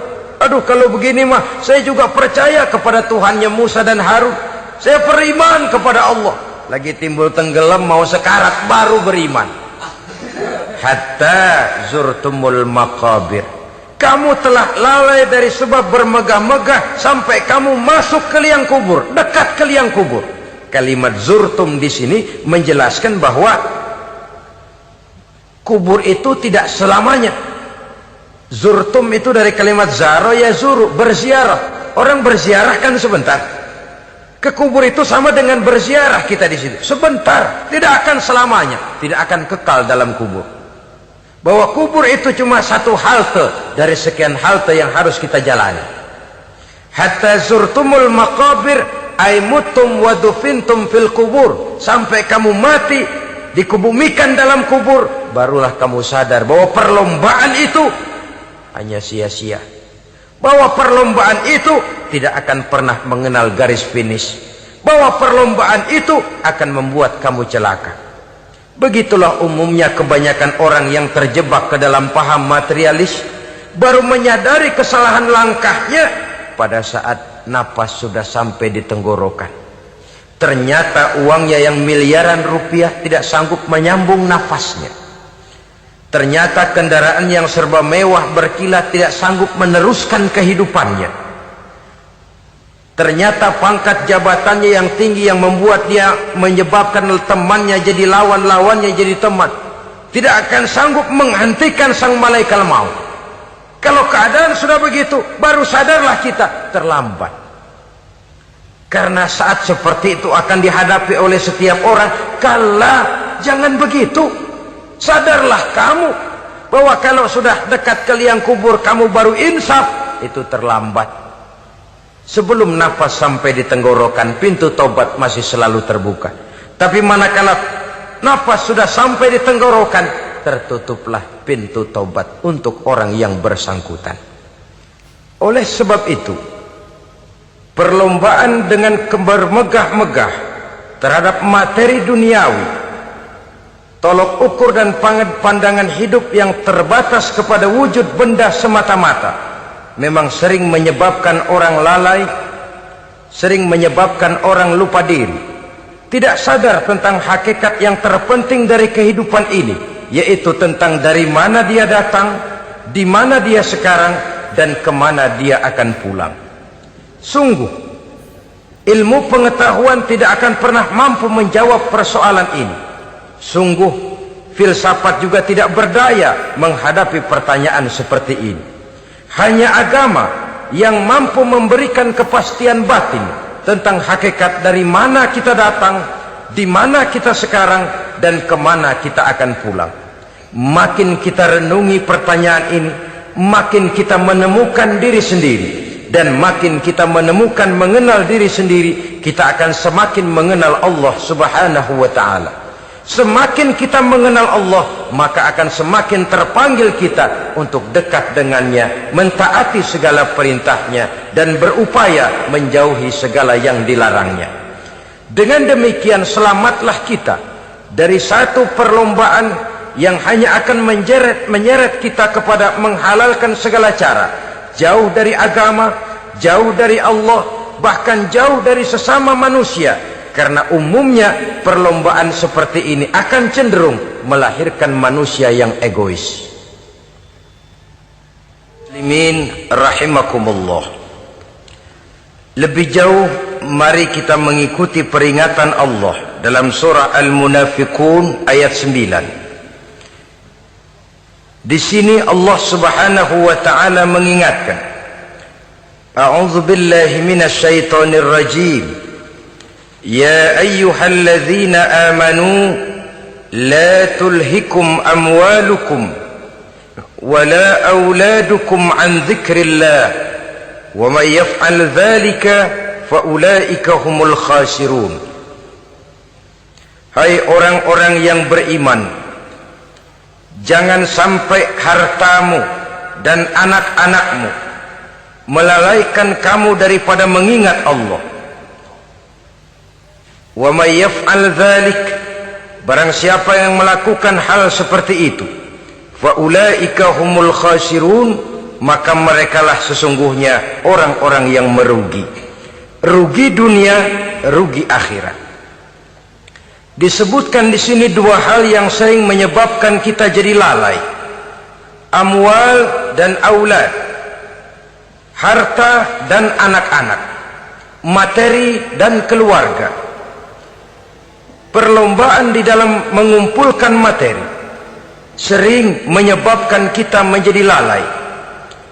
Begitu juga amanah berupa anak ini sering kita lalaikan atau sering membuat juga kita menjadi lalai. Kita lalaikan dalam arti bahwa keduanya, baik harta baik anak, merupakan amanah dari Allah. Setiap orang tua akan dimintakan pertanggungan jawab. Apabila kita lalaikan amanah ini, maka resikonya akan kembali juga kepada kita. Tapi satu hal yang jelas dalam ayat 9 surah Al-Munafikun ini, bahwa perlombaan memperbanyak harta dan anak-anak yang masuk dalam kelompok at-takatsur itu tadi akan menyebabkan orang khasiru, termasuk ke dalam kelompok orang-orang yang rugi. Perlombaan yang hanya akan membawa kerugian semata-mata. Kemudian di dalam satu hadis Rasulullah sallallahu alaihi wasallam memberikan peringatan. Beliau bersabda, "Iza azzamat ummati dinaran wa dirhaman, nuzi'at minha haibatul Islam, wa iza tasabat ummati saqatat min ainillah. Wa iza turikatil amru bil ma'rufi wan nahyu 'anil munkari hurimat 'alaihim barakatul wahyi." Ada tiga hal yang kalau kita kerjakan akan menimbulkan tiga macam akibat di dalam hadis ini. Pertama, iza azzamat ummati dinaran wa dirhaman.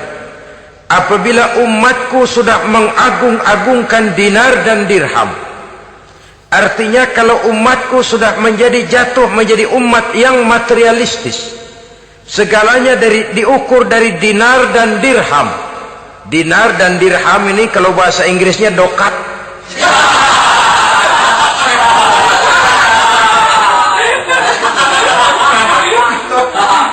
Segalanya diukur dari segi dinar dan dirham saja. Nuzi'at minha haibatul Islam, akan dicabutlah kehebatan Islam dari mereka.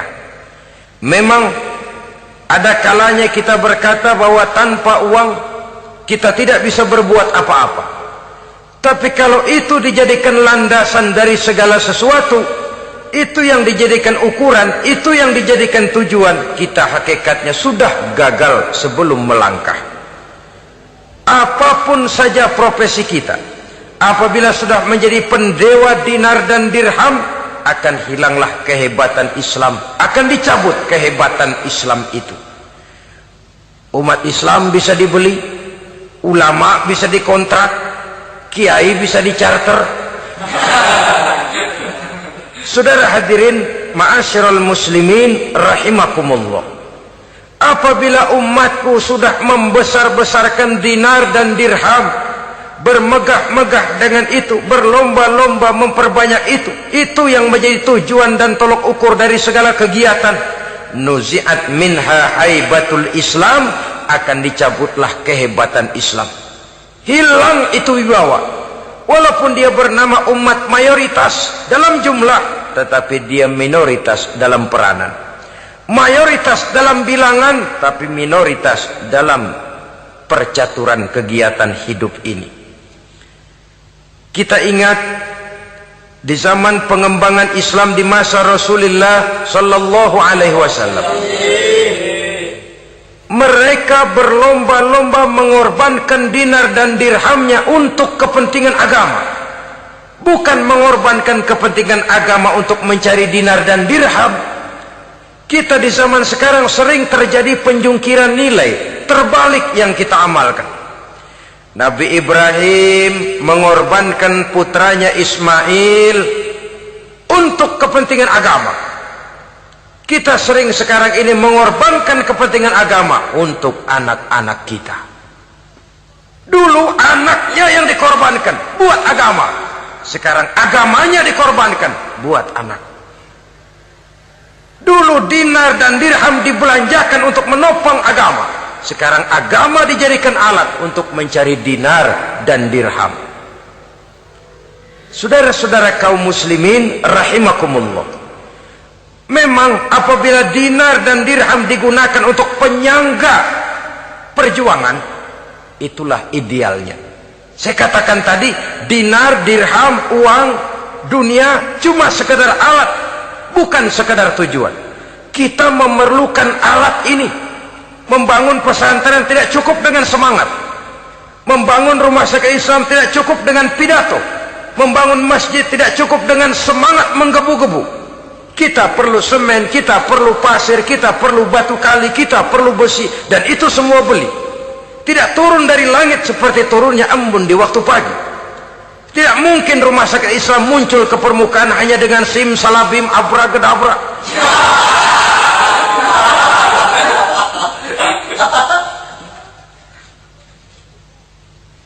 Oleh sebab itu, saya bersyukur kecenderungan belakangan ini pengajian-pengajian akbar di berbagai tempat tidak hanya sebagai ajang untuk menanamkan akidah, membina ukhuwah, tapi juga menjadi sarana di mana kita mengumpulkan dana, menghimpun potensi umat, menginventarisir potensi untuk kepentingan pengembangan daripada agama.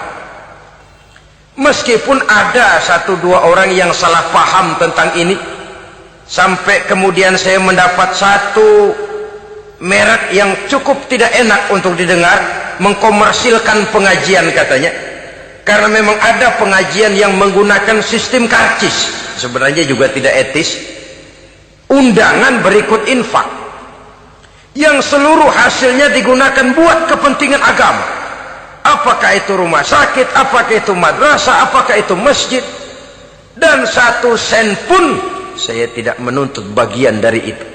Saya malah berprinsip sepanjang saya masih laku untuk dijual dan itu memang buat kepentingan agama, persilahkan jual saja. Asal buat masjid, pesantren, madrasah, rumah sakit Islam, kegiatan syiar dan dakwah, silakan. Tapi kalau sudah dijual buat kepentingan pribadi, memperkaya diri sendiri, tentunya dunia akhirat sulit untuk ridho kepada tingkah laku yang semacam itu. Kita memerlukan dana. Umat di daerah membangun memerlukan dana. Dan dana itu tidak hanya datang begitu saja. Kita bersyukur bahwa untuk menghadiri pengajian sekarang ini orang mau mengeluarkan uang, mau memberikan infak dengan ikhlas, tidak dengan keterpaksaan. Kenapa tidak? Sehingga ini lalu diinventarisir untuk kepentingan pembangunan agama. Ratusan juta rupiah terkumpul dari pengajian-pengajian rutin ini, pengajian-pengajian akbar ini. Puluhan masjid terbantu, rumah sakit Islam terbantu, musola selesai.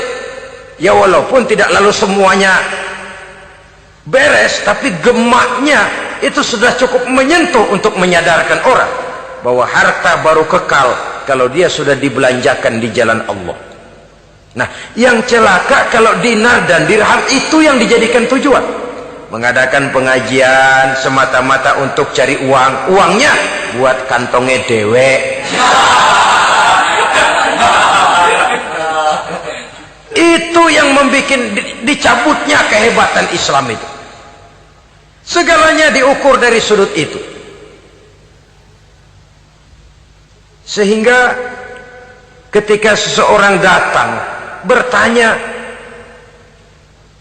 tentang hal-hal yang berkaitan dengan ini, maka hal semacam ini sesungguhnya satu nikmat yang perlu kita syukuri sepanjang menginventarisir potensi umat benar-benar digunakan buat kepentingan daripada agama kita.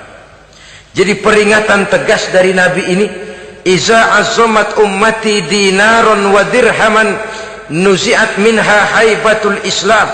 Apabila umatku sudah mengagung-agungkan dinar dan dirham, maka akan dicabutlah kehebatan Islam dari tengah-tengah mereka. Remeh saja orang memandang kita, enteng saja orang memandang kita. Satu. Yang kedua, patuhlah mereka dalam pandangan Allah. Kalau sesama umat ini sudah saling menjelekkan, apakah yang menjelekkan itu lebih bagus dari yang dijelekkan di hadapan Allah? Dua-duanya sama rendahnya. Pribadi saya mungkin puas kalau saya bisa menghantam saudara di depan umum, menjelek-jelekkan nama saudara. Tapi lebih baikkah saya dalam pandangan Allah? Sama rendahnya dengan orang yang saya jelekkan. Itu pun kalau yang dijelekkan benar-benar jelek. Kalau cuma sekedar fitnah, wah, lebih celaka lagi nasib si orang itu tadi. Ini artinya menyadarkan kita bahwa umat ini sudah diikat dengan akidah. Beraneka ragam kita, tapi harus ada kebersamaan. Berbeda kita, tapi harus satu. Sebagai satu ummatan wahidah, satu umat yang satu. Oleh sebab itu, persamaannya lah yang harus kita angkat ke permukaan, bukan perbedaannya yang kita perbesar. Sudah datang waktunya umat Islam bangun dari tidurnya, jangan lagi dibuai oleh irama mayoritas. Sudah lewat masanya kita bertengkar karena persoalan-persoalan kecil yang tidak prinsip. Sudah datang waktunya umat Islam bersatu, menyusun saf yang lebih lurus, oleh karena ia dihadapkan kepada tantangan-tantangan yang tidak semakin ringan. Kalau kita bertengkar dengan kita, kalau kita saling mencaci sesama kita, bukankah Yahudi tepuk tangan? Bukankah Nasrani menari-nari? Bukankah pihak ketiga akan menangguk di air keruh? Dan kerugian akan terpulang kepada kita semua. Tapi inilah realita. Bahwa yang kita hadapi ini sesungguhnya musuh kita di luar kita, bukan di dalam kita. Apakah itu kemiskinan, kebodohan, maksiat, munkarat, ketidakadilan, kezaliman, kesewenang-wenangan, dan lain sebagainya. Yang musuh jadikan musuh, yang teman mari kita rangkul. Jangan terbalik, teman dimusuhi, musuh malah dirangkul. Maka berpesta poralah musuh-musuh Islam ini. Saudara-saudara kaum muslimin rahimakumullah, Nabi memperingatkan dengan tegas, wa iza tasabat ummati saqatat min ainillah. Jikalau umatku sudah saling mencaci maki, sudah saling berbantah-bantahan, jatuhlah mereka dalam pandangan Allah. Satu ayat menjelaskan, jangan sebagian kamu meremehkan, yaskhar, mengecilkan, menganggap enteng orang lain. Boleh jadi yang dihina, diremehkan, dianggap enteng itu nilainya lebih bagus daripada yang menganggap enteng. Dan hakikat segala sesuatu itu cuma kembali kepada Allah. Di sanalah penilaian finalnya. Manusia hanya melihat yang zahir. Makin banyak harapan hidup ini kita gantungkan kepada manusia, makin banyak kita harus bersiap untuk kecewa. Saudara-saudara kaum muslimin rahimakumullah. Kemudian yang ketiga peringatan dari baginda Nabi, wa iza turikatil amru bil ma'rufi wan nahyu 'anil munkari hurimat 'alaihim barakatul wahyi. Apabila amar ma'ruf dan nahi munkar telah ditinggalkan, maka akan hilanglah keberkahan wahyu, akan hilanglah keberkahan Quran, akan sirnalah keberkahan agama. Amar ma'ruf dan nahi munkar ditinggalkan, artinya di tengah masyarakat sudah tidak ada lagi yang menyerukan ini baik, ini tidak baik, ini halal, itu haram. Mari kita sholat, mari makmurkan taklim, santuni yatim piatu, makmurkan masjid. Seruan ke arah itu tidak lagi terdengar. Sementara tinggalkan judi, tinggalkan minuman keras, jauhi zina, seruan semacam itu pun tidak lagi terdengar. Maka hilanglah keberkahan wahyu itu. Karena amar ma'ruf dan nahi munkar merupakan bagian daripada ajaran agama kita. Menjadi sponsor dari segala macam kebajikan dan menjadi penghalang daripada segala macam kemunkaran sesuai dengan batas kemampuan yang kita miliki masing-masing. Nah, saya kembali kepada persoalan pokok di awal pembicaraan tadi. Bagaimana jalan keluarnya? Jalan keluarnya tidak lain adalah upaya. Bagaimana kegiatan yang sifatnya fisik material ini diimbangi dengan kegiatan yang bersifat mental spiritual.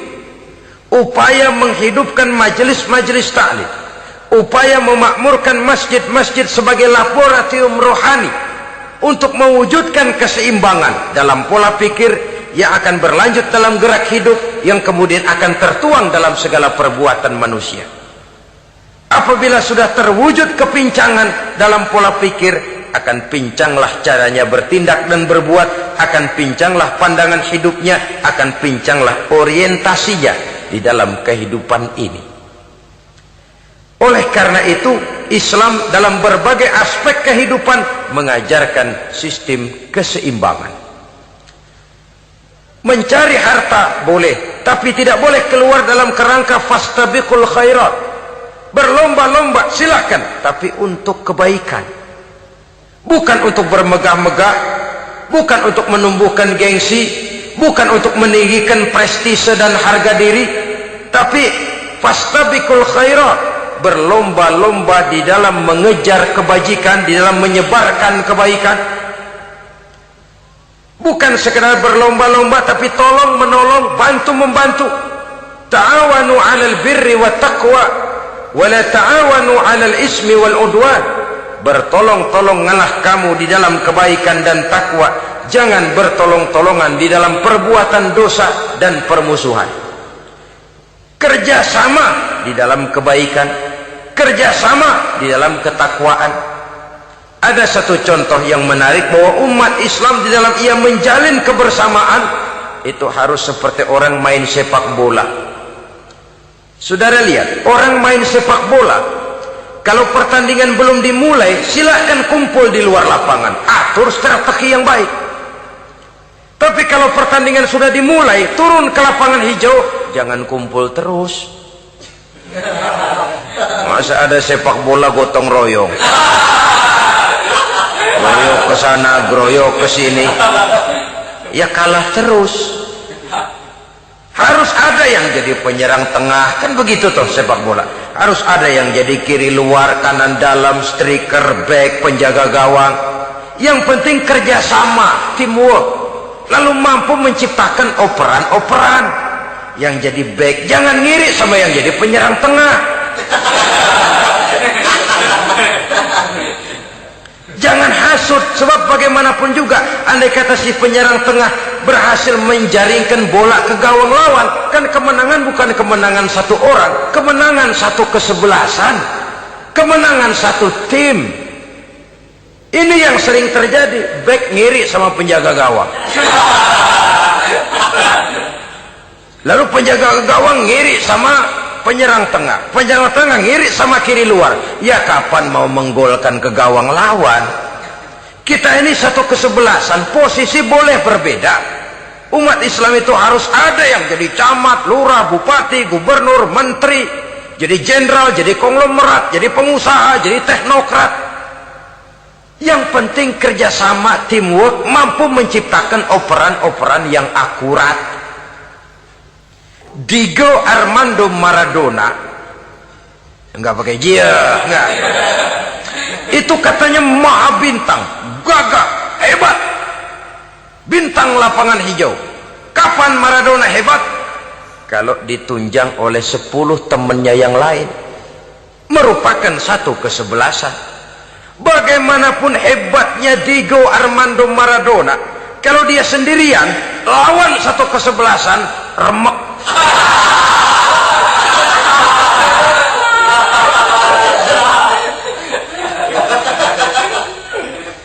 Dia hebat, dia jenius, dia maha bintang karena dapat operan dari teman-temannya.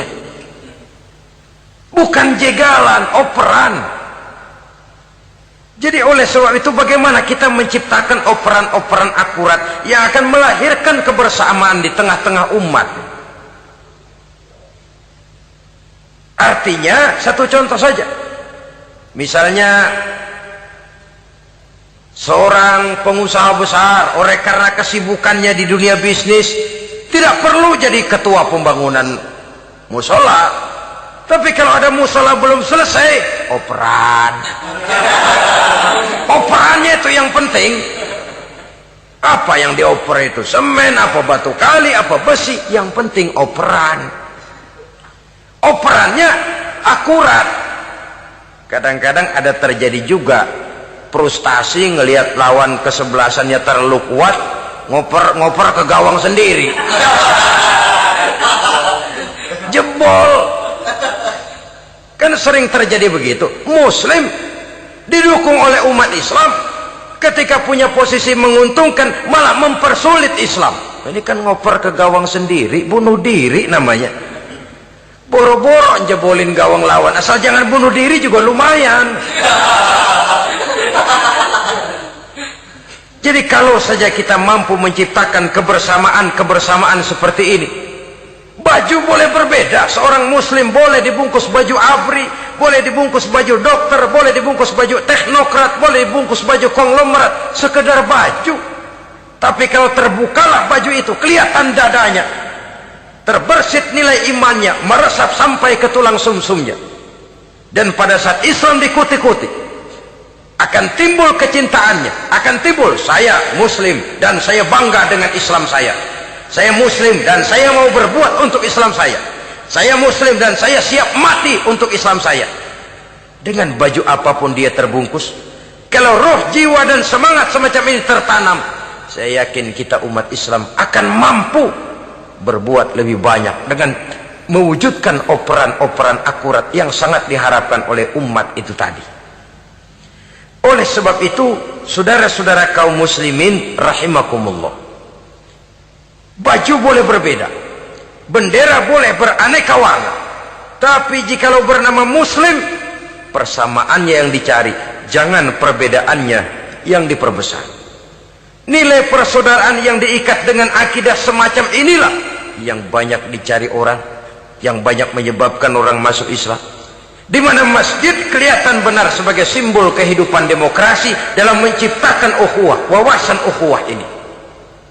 Masjid simbol demokrasi. Siapapun masuk masjid buka sepatu, demokrasi. Siapapun orangnya, tidak peduli merek apapun sepatunya. Apa itu keluaran Cibaduyut Bandung? Apa itu modelnya Belli, Beltoni, Itali? Tidak soal, masuk masjid buka. Jumatan, kopral datang lebih dulu depan, pral. Jenderal datang belakang saja, dral. Tidak ada fasilitas khusus dalam masjid, karena di rumah Allah semua manusia sama. Si jenderal jangan lagi merasa jenderalnya, si pengusaha jangan lagi menonjolkan kebosannya. Masjid adalah simbol demokrasi daripada kehidupan umat.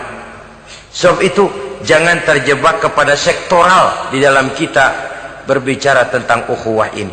Kita boleh terbungkus dengan baju apapun, tapi kalau di balik baju itu tidak lain jiwa Islam yang mau berkorban, mau mengeluarkan harta, bahkan siap mati untuk Islamnya, maka kebersamaan itu akan mudah kita wujudkan. Tapi sepanjang kita berpecah belah, sepanjang kita centang perenang, maka tidak akan banyak yang bisa kita lakukan. Satu-satunya perlombaan yang bukan hanya dibolehkan tapi bahkan sangat dianjurkan oleh agama, yaitu fastabiqul khairat, berlomba-lombalah di dalam kebaikan, berlomba-lomba di dalam memakmurkan masjid, berlomba-lomba di dalam menghidupkan majelis-majelis taklim, berlomba di dalam menegakkan yang ma'ruf dan menghancurkan yang munkar, berlomba di dalam menyantuni yatim piatu. Tapi prakteknya kan kadang-kadang terbalik. Kalau sudah kumpul yang diakur-akurin, udah nambah kebon belum? Pabrik udah diperluas belum? Bisnis sudah sejauh mana? Belum pernah ada ketemu lalu kongko, masjidnya udah digedein ya? Jarang yang ngomong begitu. Madrasahnya sudah bagaimana? Sejauh mana? Mesti yang enak itu ya nyocok-nyocokin, bagaimana rumahmu sudah, bagaimana kendaraanmu, bagaimana pesawatmu, bagaimana bukankah itu juga takasur? Dari obrolan kan nanti yang belon kan timbul panasnya. Gile dia udah beli gituan, gue belon. Timbul panasnya, lalu berusaha, berlomba lagi, bersaing lagi, berlomba lagi, bersaing lagi. Walaupun persaingan perlu, karena tanpa persaingan orang jarang mikir. Hidup itu kalau nggak ada tantangan kan tidur kita. Orang hidup smooth gitu ya, jalan tenang, setenang ya, nggak maju orang itu. Orang itu baru bisa mengalami kemajuan kalau dia sudah dihadapkan kepada tantangan, gemblengan, gojlogan, fitnahan, hinaan, caci maki. Persaingan itu perlu supaya orang mikir. Kalau mikir dia berbuat, kalau dia berbuat dia bisa maju. Tapi persaingan yang sehat, bukan persaingan yang lalu menimbulkan fitnah, menghancurkan nama baik orang lain, yang dilatar belakangi oleh sifat hasud, dendam, iri hati, lalu menghalalkan segala cara. Tidak, bukan itu. Persaingan yang sehat ini akan menjadi alat picu agar orang lalu berlomba di dalam kebaikan. Satu-satunya perlombaan yang bukan hanya boleh tapi bahkan sangat dianjurkan oleh agama, berfastabiqul khairat, berlomba-lomba di dalam berbuat kebaikan. Berlomba-lomba membangun masjid bukan berarti di sebelah masjid bangun masjid lagi, bukan. Kadang-kadang karena ada fastabiqul khairat, berlomba-lomba, nggak apa-apa dah, di sebelah masjid bikin lagi masjid. Akhirnya azan perlombaan main kenceng-kencengan. Bukan itu yang diinginkan, tentu bukan itu. Bagaimana memakmurkan masjid, bagaimana memfungsikan masjid, bagaimana membina umat dan lain sebagainya. Jadi pembicaraan ke arah itu akan menimbulkan rangsangan untuk berlomba di dalam kebaikan. Kalau dia kok bisa menata masjidnya sampai makmur, jamaah senang datang ke sana, anak-anak muda betah di masjid, kenapa saya tidak? Apa konsepnya? Nah, ini kan berlomba, tapi berlomba dalam kebaikan. Kalau dia bisa menghimpun anak-anak muda lalu diarahkan kepada jalan yang positif, kenapa saya tidak bisa? Dia punya potensi yang saya juga punya. Berlomba di dalam kebaikan. Perlombaan semacam ini akan memberikan ketentraman karena jalan yang ditempuh jalan ibadah. Tapi kalau perlombaan materi, at-takatsur tadi, yang timbul bukan ketentraman, panas. Karena panas, udah dekat, panas kan tetangganya hasud, dengki, iri hati, sakit, demam, orang lain maju meriang. Lah kalau sudah begitu, hasud yang jadi bisikan hati, ya sudah, segala macam cara dilakukan untuk menjatuhkan orang lain. Dan itu sudah bukan lagi persaingan yang sehat. Saudara-saudara kaum muslimin rahimakumullah. Oleh sebab itu kita tutup pertemuan singkat kali ini dengan satu kesimpulan, bahwa harta adalah sekedar alat, bukan tujuan di dalam kehidupan. Tanpa harta barangkali orang sulit untuk bahagia, tapi harta semata-mata tidak merupakan jaminan bahwa orang lalu akan bahagia.